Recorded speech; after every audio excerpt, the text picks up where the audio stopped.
दिनेश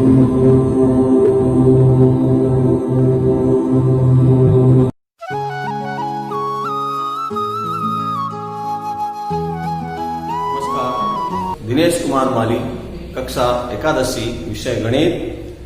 हम अध्याय समुच्चय सेट्स के बारे में जानकारी लेंगे। समुच्चय जो कि गणित के अंदर बहुत ही अहम भाग है, इसके प्रयोग से हम समुच्चय से संबंध और फलनों की जानकारी, प्रायिकताओं का उपयोग और ज्यामिति और अंकगणित में इसका विशेष ही आधार है। क्या होता है समुच्चय, उसके बारे में हम अध्ययन करते हैं। तो आइए समुच्चय के परिभाषा के तहत किसी वस्तुओं या संख्याओं या अक्षरों का सुपरिभाषित संघ।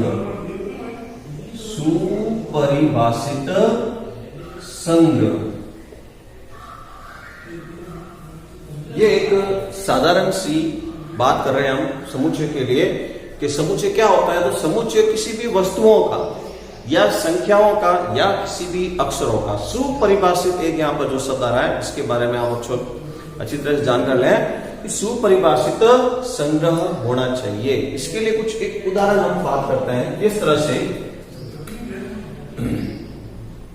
उदाहरण के तहत हम देखते हैं संख्याओं में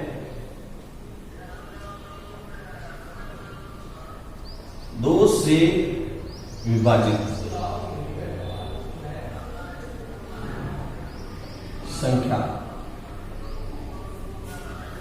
संख्याओं में 2 से विभाजित संख्या, तो सबका एक ही सहमत होते हुए सभी एक ही संख्याओं की श्रेणी बोलेंगे। 2, 4, 6 डॉट डॉट डॉट अनंत जो संख्या बनेगी वह 2 से विभाजित बनेगी। इसी तरह से एक और हम उदाहरण लेते हैं। कहा जाए पुस्तक गणित में कुल प्रश्नों की संख्या। तो आपकी जो पुस्तक है उस पुस्तक की गणित में कुल पुस्तकों में जो गणित की संख्या है, गणित में जो प्रश्नों की संख्या है उसको विस्तृत जानकारी दें तो आप उसके काउंटिंग करके आप बोल सकते हैं। तो ये भी एक सुपरिभाषित में आ गया। अब एक आपको बोल दिया जाए कि विश्व में भयानक जानवरों के नाम। तो विश्व में भयानक जानवरों के नाम, विशिष्ट तरह के जानवर होते हैं। तो विश्व में कई जानवर दुर्लभ प्रजाति के हैं जो अभी दिखते ही नहीं है। तो इस तरह से इसका ज्ञान सुपरिभाषित नहीं है, सब एक सहमत में नहीं है, तो इसको परिभाषित नहीं कर सकते, इसका समुच्चय निर्माण नहीं होगा। समुच्चय का अर्थ किसी को सुपरिभाषित संग्रह करके बनाया जा सके तो उसको हम समुच्चय कहेंगे।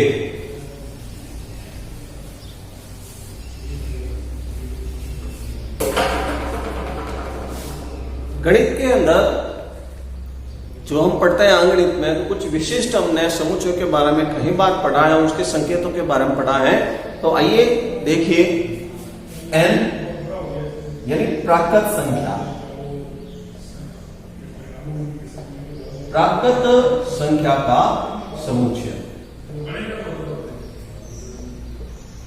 इसी तरह से n के बाद आप देखेंगे q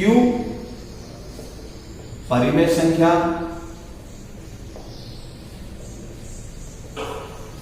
r वास्तविक संख्या का समुच्चय,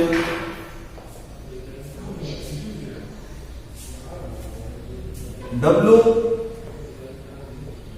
पूर्ण संख्या का समुच्चय,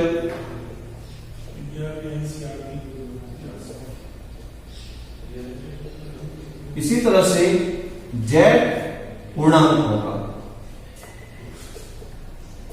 का समुच्चय, जेड जो है पूर्णांकों का समुच्चय। आइए इसके बारे में जानकारी लेते हैं। एन प्राकृत संख्या, तो प्राकृत संख्या 1 2 3 डॉट डॉट डॉट, ये प्राकृत संख्याओं का समुच्चय बन गया।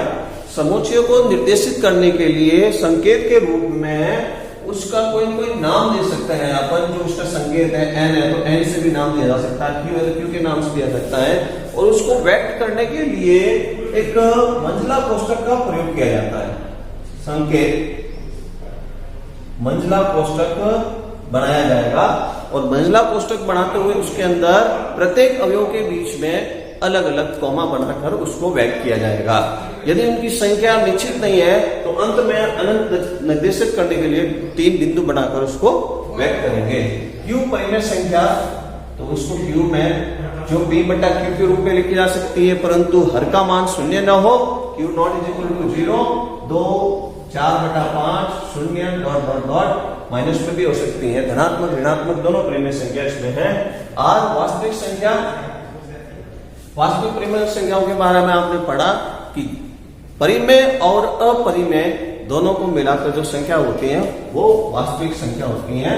वर्गमूल 2 3 बटा 5 0.5 डॉट डॉट डॉट और भी अन्य ऋणात्मक धनात्मक दोनों संख्या हो सकती है। अब उसके बाद पूर्ण संख्या, तो प्राकृत और पूर्ण संख्या में इतना ही अंतर है कि प्राकृत संख्या 1 से शुरू होगी और पूर्ण संख्या 0 से, 0, 1, 2, 3 डॉट डॉट डॉट, ये पूर्ण संख्याओं का समुच्चय बन गया। आगे है पूर्णांकों का। पूर्णांकों को जेड से व्यक्त करेंगे। जो दोनों तरफ चलने वाली संख्या है, ऋणात्मक और धनात्मक में बाईं ओर जाएंगे तो ऋणात्मक की तरफ और 0 फिर दाईं ओर की तरफ 1 2 3 डॉट डॉट डॉट निरंतर बढ़ती हुई दोनों तरफ चलेगी। वो पूर्णांकों की संख्या धनात्मक और ऋणात्मक बोलकर। यदि इन संकेतों में अगर घात में प्लस लिखा जाए तो फिर ये केवल धनात्मक वास्तविक संख्या का समुच्चय बन जाएगा। धनात्मक वास्तविक संख्या का समुच्चय। इसी तरह से अगर r के ऊपर 0 लिख दें तो ये ऋणत्तर शून्यतर वास्तविक संख्याओं का समुच्चय बन जाएगा। शून्यतर का मतलब ये होगा कि इसके अंदर शून्य के अलावा जो भी संख्या है वह समुच्चय के अंदर आएगी। तो हमने अभी जो अध्याय शुरू किया उसके अंदर ये कुछ विशिष्ट जो गणित के अंदर समुच्चयों को व्यक्त करते हैं, बार बार निरंतर उसको प्रयोग में लाते हैं, इसलिए आपका उसको ध्यान रखने वाले हैं। आइए अब हम सीखते हैं संख्याओं का निरूपण। इनको किस तरह से निरूपण किया जाता है।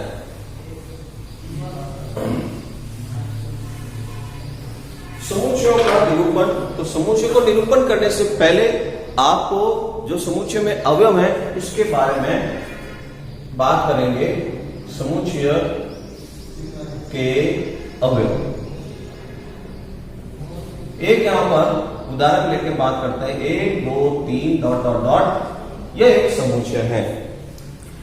इस एक समुच्चय के अंदर मान लेते हैं कि इसके अंदर कुल मिलाकर 5 अवयव हैं। अगर आपको लिखा जाए कि समुच्चय में अवयव की संख्या, समुच्चय में अवयव की संख्या, तो हम इसको संकेत में ऐसे लिखेंगे number of A is equal to 5। अब इनके जो अवयवों को दर्शाना है तो अवयव को दर्शाने के लिए हम इस तरह से लिखेंगे, एक संबंधित है ए से। यहां पर जो ये एक लैटिन शब्द का एलिप्स बना हुआ है इसको हिंदी में बोलते हैं संबंधित।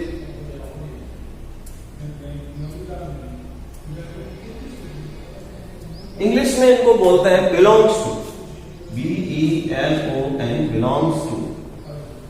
संबंधित, एक संबंधित है ए से, या वन बिलोंग्स टू ए, या इसको ऐसा भी बोला जा सकता है एक सदस्य है ए का या एक में है ए। इस तरह से भी इनको लिखने का तरीका है। ज्यादातर इसी को बोलने का प्रयोग किया जाता है, बिलोंग्स टू, संबंधित है। यदि ये अवयव से संबंधित नहीं है, जैसे कि यहां पर लिख दिया 6, तो 6 संबंधित नहीं है ए से, इसको काट देंगे, नॉट बिलोंग्स टू ए। ठीक है, ये संबंधित नहीं है, संबंधित नहीं है, नॉट बिलोंग्स टू, इसको लिखा जाएगा नॉट बिलोंग्स टू। ये उसके अवयवों को दर्शाने के लिए है। तो आइए अब हम पढ़ते हैं इसके समुच्चय के निरूपण के बारे में, किस तरह से समुच्चय का निरूपण किया जाता है।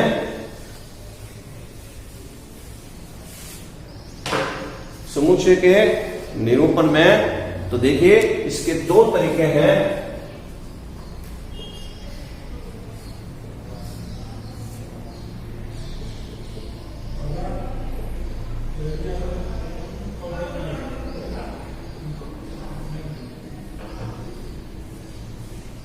नंबर 1, रोस्टर रूप, या इसको ऐसे भी बोला जा सकता है सूचीबद्ध रूप में,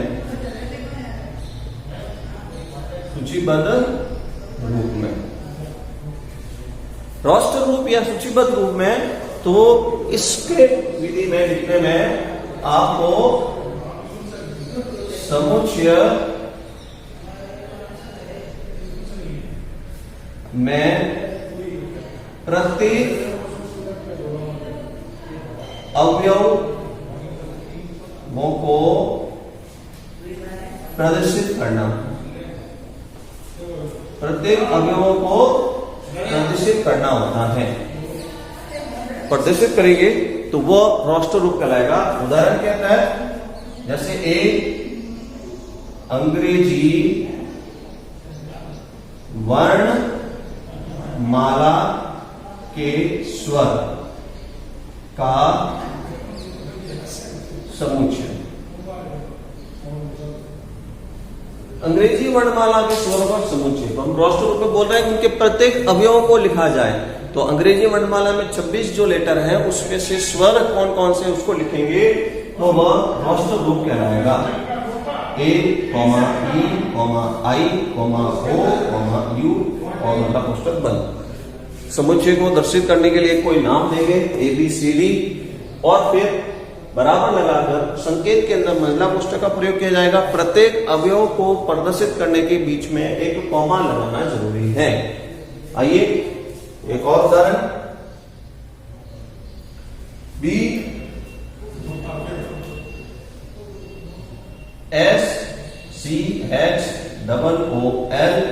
स्कूल, स्कूल में अक्षर, अक्षरों का समुच्चय।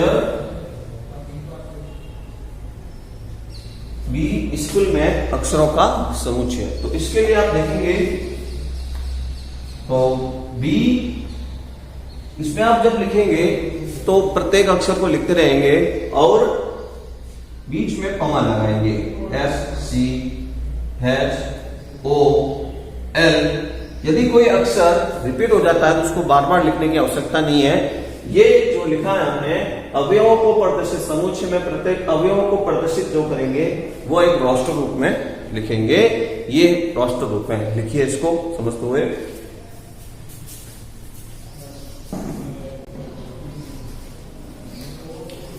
आइए समुच्चय का निरूपण विधि में दूसरा जो प्रकार है वो है समुच्चय का निर्माण।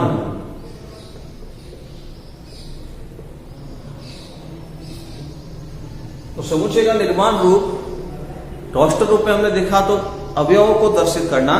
तो हम देखते हैं कि जब भी कोई समुच्चय बनाते हैं तो कोई वस्तु, संख्या या अक्षरों का एक सुपरिभाषित संग्रह होता है। तो सुपरिभाषित संग्रह होने का मतलब प्रत्येक अवयव में एक सर्वनिष्ठ गुणधर्म जो होगा उस गुणधर्म को एक नियम के या प्रमेय के रूप में व्यक्त करना ही निर्माण रूप कहलाता है। तो देखिए एक यहां पर राष्ट्र रूप लेकर उदाहरण समझता है। राष्ट्र रूप एक ए लिखा हमने, 1 2 3 4 5। तो हमने यहां पर जो देख रहे हैं तो ये एक राष्ट्र रूप में संख्या है। तो ये जो संख्या है वो प्राकृत संख्या है, जितनी भी संख्या है वो प्राकृत संख्या है। और प्राकृत संख्या कहां से शुरू हो रही है? 1 से, और कहां तक है? 5 से। तो हम कह सकते हैं कि प्राकृत संख्या जो कि 6 से कम है। तो हमने ये बोला कि अभी प्रत्येक कोई न कोई समुच्चय जब बनेगा तो उसमें सुपरिभाषित होना चाहिए। तो सुपरिभाषित होने से उसमें एक सर्वनिष्ठ गुणधर्म होगा। तो हमने सर्वनिष्ठ गुणधर्म का पता किया कि क्या है? प्राकृत संख्या जो कि 6 से कम है। इस नियमावली में इसको व्यक्त करेंगे, वही इस प्रश्न का निर्माण रूप होगा। तो निर्माण रूप को व्यक्त करने के लिए क्या करता है? जो नाम है उसी नाम से हम इसको निर्माण रूप में लिख रहे हैं। निर्माण रूप में तो सबसे पहले नाम लिखकर समुच्चय के लिए संकेत मंगला कोष्ठक x, जबकि x इस प्रकार है कि x यहां पर ये 2 बिंदु लगाए जाएंगे जिसको कॉलन बोलते हैं। ठीक है, x इस प्रकार है कि x, या इसकी जगह इस तरह से भी लिखा जा सकता है x, जबकि x एक प्राकृत संख्या जो कि 6 से कम है। इस तरह से इसको लिखा जाएगा। ये एक निर्माण रूप में कहा जाएगा। या इसको ऐसा भी एक बार लिखने का तरीका, x, जबकि x इस प्रकार है कि x बिलोंग्स टू n, जहां x छोटा है 6 से। इस तरह से भी इसको संकेत के रूप में गणित में लिखा जा सकता है। ये जो लिखा है हमने, ये इसका निर्माण रूप है। अभ्यास करने के लिए कुछ 2 प्रश्न आपको दे रहे हैं, आप लिखें और करेंगे। बहुत प्रश्न, बहुत प्रश्न अभ्यास करने के लिए यहां पर पहला जो प्रश्न है उसमें रोस्टर रूप में लिखिए। समुच्चय का रोस्टर रूप लिखना है। समुच्चय दिया हुआ है a बराबर x, जबकि x पूर्णांक और पूर्णांक संख्या, और जो x का मान है वो -3 से तो बड़ा है और 7 से कम है। राष्ट्र रूप में लिखना है। निर्माण रूप दिया हुआ, निर्माण रूप होता है तो राष्ट्र रूप बनाते हैं, राष्ट्र रूप दिया हुआ है तो निर्माण रूप बनाते हैं। तो एक सर्वनिष्ठ गुणधर्म के मुताबिक ये दिया हुआ है x, जबकि x किस प्रकार है? एक पूर्णांक संख्या है और x का जो मान है -3 से बड़ा और 7 से कम है। तो बताइए, इसको राष्ट्र रूप में लिखिए। एक और प्रश्न दे रहे हैं,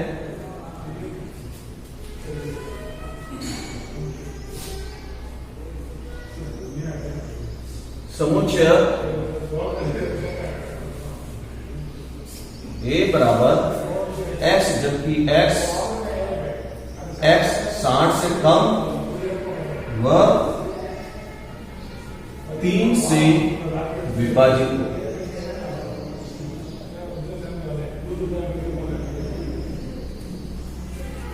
x इस तरह से होना चाहिए जो 60 से तो कम होना चाहिए परंतु 3 से विभाजित होगा, वो अवयव के रूप में इसमें लिखा जाएगा। दूसरा जो प्रश्न है, समुच्चय को निर्माण रूप में लिखिए।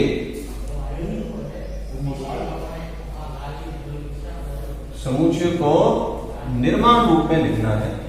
पहला ए समुच्चय इसमें लिखा गया है AEIOU रोस्टर रूप में अवयव दिया हुआ है। एक सर्वनिष्ठ गुणधर्म देखकर इसको निर्माण रूप में लिखना है। दूसरा 1, 2, 3, 6, 9 और 18 इसमें क्या सर्वनिष्ठ गुणधर्म है उसको लिखते हुए एक निर्माण रूप में बनाएंगे। और तीसरा 1, 4, 9, 16, 25 को भी निर्माण रूप में लिखना है और अभ्यास करेंगे।